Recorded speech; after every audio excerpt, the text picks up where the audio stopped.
What's going on, CrossFit Federal Way? It is Friday. We've made it to yet again the end of another week of shutdown, and that means that we are one more week closer to being together and being back in the gym and doing all the things that we love to do. So also means we're 1 week closer to Christmas and the end of the year. Man, 2020 has been a weird one. I'm excited for it to be over, and excited to move on to bigger and better things with all of you in the turn of the new year, whatever that looks like. We've been through enough already. Whatever comes our way ahead, we're ready for it. We got this thing. So with that, guys, let's talk about what our workout is today. Now we have, I'm sure legs are sore. I'm sure people are tired. All 4 days this week leading up till today, we have squatted in some form or another, even though it's been lighter load and all that sort of stuff. So legs, lower extremities are gonna be tired. They're gonna be sore. If you're sore, and I mean, it's Friday, I should have probably said this earlier in the week, but if you're sore, if your body's saying enough is enough, give it some rest. We don't have a makeup day like we normally do, so the Thursday workout is really it's just an extra workout to throw in there, depending on what your schedule looks like, to give you guys options, to give you guys other things while we're dealing with the shutdown and all that sort of stuff. So with that, yeah, today there is no squatting, thank goodness. But it's still not going to give those lower extremities really much of a break. Posterior chain is going to be taxed in this, and it's going to be a very hip dominant workout. This is kind of a spin or a riff off of, I think it was open workout 14.3. So back in 2014 when they did that deadlift box jump workout where your deadlift weights were ascending reps, ascending weight, your box jump stayed the same. We kind of took that idea and we flipped it on its head. So our deadlifts stay the same throughout this workout. Our box jump reps go up. But thankfully, the height of the box stays the same. Now, again, a workout written with a barbell, with plates, with weights that we may not have. Use what you've got. If you happen to use a lighter bar for this workout, congratulations, you can move a little faster. You can take less breaks on your box jumps. If you don't have a barbell, dumbbells, kettlebells, all of that stuff works. The deadlifts they don't have to be heavy to get the right stimulus out of this workout. A little bit of weight can help, but if all I have is a 53-pound kettlebell at home, I can totally do deadlifts with a 53-pound kettlebell. And if you think about treating them as a stiff-legged deadlift, where you don't bend your knees as much, you're going to create a lot more eccentric work for your posterior chain. And believe me when I tell you that a 53-pound kettlebell and straight-legged deadlifts can still really royally make you super sore in your posterior chain. It doesn't take that much. And I'll talk about that briefly. I'll have to grab a kettlebell, but I will talk about that today just to cover options for those of us that don't have a bar, that don't have plates, that we don't have the ability to put 225 on a bar or 155 on a bar and use that for our deadlifts. But that being said, the way this workout goes, at 3, 2, 1, go, I'm going to start off with 10 deadlifts.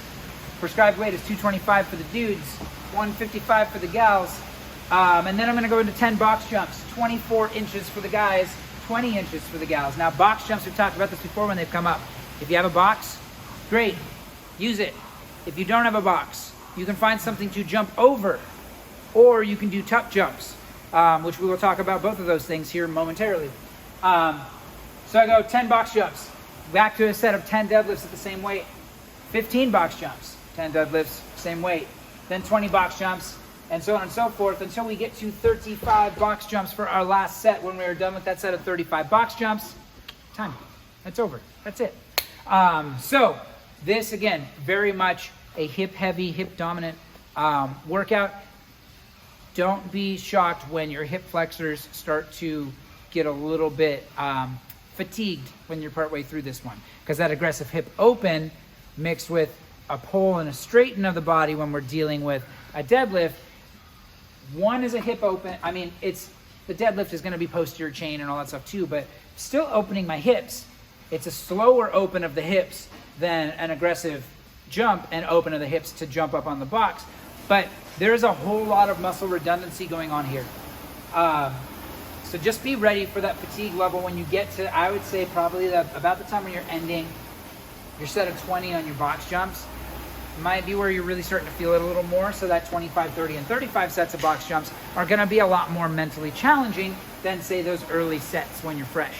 But this one being a fairly straightforward and simple workout, let's go ahead and talk about what we're getting ourselves into.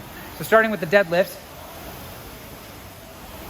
The deadlift itself, if I'm using a barbell, I'm going to approach the bar. My feet should be about hip width distance. So I'm not as wide as I would be if I was squatting. So hip width distance. Why? Because I want my knees and my legs and everything to have room, so when I grab that bar, my elbows and my knees aren't fighting for space. If my legs are really wide and I go to grab my bar where I would normally deadlift, all of a sudden I get all of this like competition to take up space, and I have a hard time getting in a good position. Feet a little more closely together, I can find a good position and have plenty of room for my knees to do what they need to do without dramatically impacting my ability to find good positioning and a great place to pull from when I pull that weight off the ground. So as I'm deadlifting, I'm thinking about nice and tight, my midline, nice and neutral in my spine. That's the most important thing when we're talking about a deadlift. If you watch someone start to pull and they get flexion going through their spine. So if I were to get set up and everything looks great, and then when I start to pull, if my back starts to round, that's when things can get dangerous. So when deadlift gets a bad reputation as being a dangerous movement, anything with weight and load done wrong can be dangerous. But if we want to try to fight for that neutral spine, keep that midline nice and tight, that's going to provide us the chance or the opportunity to be a lot more successful for every single rep in our deadlift. So big keys here is, how do I breathe when I'm getting ready to brace? Now this applies to any heavy movement. It doesn't matter if it's a squat, if it's a deadlift, if it's a snatch, if it's a clean. You want to belly breathe. You want to fill your diaphragm with air. It's called diaphragmatic breathing. It helps create more intra-abdominal pressure, and that intra-abdominal pressure helps everything here in the midline to stabilize that spine and keep things from moving. How do I know that I'm actually breathing into my diaphragm? Well, if you take a hand and you put it on your chest, take a hand and you put it on your belly. If I were to take a deep breath, most people, if you watch this hand, most people are going to be chest breathers. So this tends to rise, my belly tends to stay the same. That's how most of us breathe. That's not saying we're breathing wrong, but when we're trying to create as much tension as we can through the midline, then I'm breathing wrong. So I want to think about, when I take a deep breath, this is the hand I'm trying to move. I don't want this one to move. So you have to relax your midline a little bit more and then breathe into your belly. So I'm filling my belly with air. Imagine you're taking it's my first week of CrossFit and I'm taking my before pictures. And you want to try to make yourself look as rotund as possible. Then breathe into your belly. Try to make yourself look like you got, well, I mean, I've got a belly to lose, so hey. But deep breath into your belly, fill that diaphragm with air, then you're squeezing. So when we say squeeze your belly, brace your midline, whatever it might be, if I breathe into my chest and then squeeze, I'm creating some tension. But if I fill that with air first and then brace around it, I can tell you that you will feel an immense difference. Even if you're not that experienced with diaphragmatic breathing, you will feel an immense difference in terms of the pressure that you get in your midline when you breathe into your belly first. So when you're getting set for your deadlift, think about belly breathing and then bracing. So big breath, tight belly, and then stand all the way up. What we're looking for at the finished position of that deadlift is I want your shoulders back behind the bar. I'm standing up nice and tall. If I were to drop this bar, I'd be in the same position as though I was just standing having a conversation. If you're at the top of what feels like the top of your deadlift, if you drop the bar and you're able to shift your body even just a little bit, that means you weren't standing all the way upright. So think about squeeze your butt at the top. If I can turn my glutes on, I know my hips are open. And we'll talk about that on the box jump as well. So hopefully that's enough to cover everything that we need to think about on the deadlift. For the box jump, I'm jumping up onto the box. The rep isn't counted until I stand all the way up. So making sure I'm standing nice and tall. Again, squeeze your butt, open your hips. Now when we're talking about a workout like this, where I've got just deadlifts and box jumps, if I'm trying to go through the workout faster, there are ways to do that. Now you can step down. Stepping down and then jumping up are okay. If you have a box that feels weird or wonky and you're not confident jumping, guys, today's step-ups are totally okay. I just say alternate the leading leg on your step up. So if I step up first with my right leg, and then I'm going to step up next on my left, and just continue to alternate which leg's leading on every single one of my step ups, still standing tall at the top. But for box jumps, if I want to go a little faster on that, a couple different things that you can do to approach it. Some athletes really like to attack the box from an angle, because if I have a straight edge here, if I'm jumping, I might need to take my feet out and around to get them up on top. If I'm jumping at the corner of the box, it might be a much more natural path for my legs to travel and still be able to achieve that box jump. Now the other thing to do is going to be rebounding. Now I don't highly recommend rebounding for everybody. If you have anything going on with your Achilles, if you're not confident in the movement or anything else like that, do not rebound box jumps. It's a lot of tension, it's a lot of pressure on that Achilles. I have seen Achilles ruptures because of rebounding box jumps, but rebounding is about timing. So when you jump, it can be faster in terms of cycle rate, but you have to weigh the risk. So I don't tend to rebound unless I know it's small sets. If it's a big set like that last set of 35, probably not going to rebound that. I'm probably going to step down and jump up.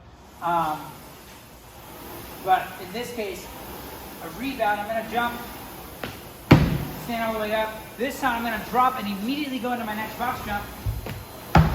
And I can rebound my box jumps that way. And it can be a whole lot faster than stepping down and jumping up. Again, there is risk to that Achilles. If there's any pain, any discomfort, if it doesn't feel 100%, don't rebound your box jumps, period. I don't care what anybody says, don't. But again, it's one of those things that you have the option as an athlete to make those decisions on what's the best approach for you. It might garner you a better score. If you get injured by trying to go too fast by rebounding your box jumps, something we want to avoid. So stepping down and jumping up is always much more sustainable and ultimately not that much slower than rebounding. But I do want to throw that out there for those of you who are trying to figure out how to go faster.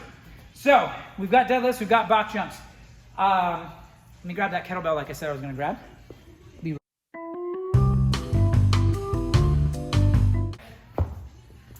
Stiff-legged deadlifts instead of regular deadlifts. If, when I get set up on a regular deadlift, my knees are bent, my hips are, higher than my knees, but a little bit lower. So when you're doing a stiff-legged deadlift, from here, I'm still gonna bend down and touch the floor. What I'm not gonna do is bend my knees that much. So there's a soft, subtle bend to my knees, but in this position, I can feel all that tension. So this should look a lot more like a good morning. Same in terms of like what happens with my hips, what happens with my legs. So I'm not creating that. I can bend my knees a little. I'm not locking my knees out, and I've got hypermobile knees too. So if I try to lock my knees out, they hyperextend.